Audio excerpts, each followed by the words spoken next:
Nandyan tayo ngayon sa Kalumpit, Bulacan. Papakita ko sa inyo mga manok dito sa Kalumpit. Ayan, napakaganda mga manok dito sa Kalumpit. Ayan, mga quality manok. Ganda. Ayan. Magkano inalis bong?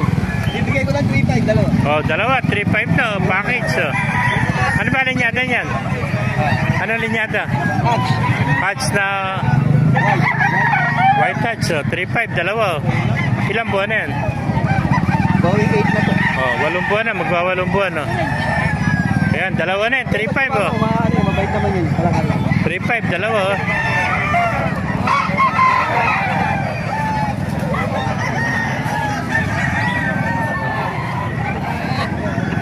Ayan.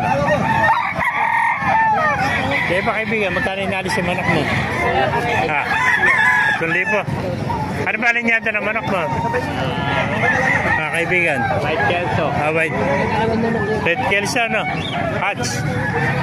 3.5 ba? 3.5. 3,000 lang. Ilang buwan na yan?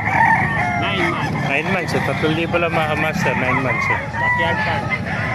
Ayan. Maganda ng mga manok dito. Kelso. 3,000. Sa iba kaibigan, magkano naman? 3,000 rin. Ano? Magkapatid. Ano naman linyada niyan? Kelso rin, ano? Kaya 3,000 rin. Ilang buwan na yan? 9 months. 9 months yun. 3,000 lang mga master. Maganda pwesto natin yan dito kaysa sa kabila, no? Ito, maluwag, ano? Yun, basket yun. Masasanay rin sila rito kaya binablog natin para matutunan nila pwesto rito. Sanay sila dun dati. Kaya mga master. Thank you, kaibigan. Pasukin pa natin lo para makita niyo mga master. Napakarami pong manok dito. Ano?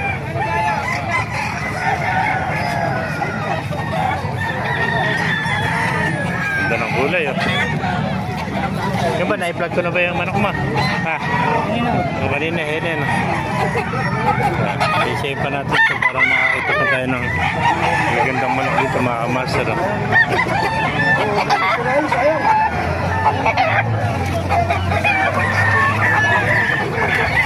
Ayan, dumagsak ang manok dito mga kamaster sa Kalumpit. Ayan po, ganda. Ganun pala paglalagay ng windban, ano?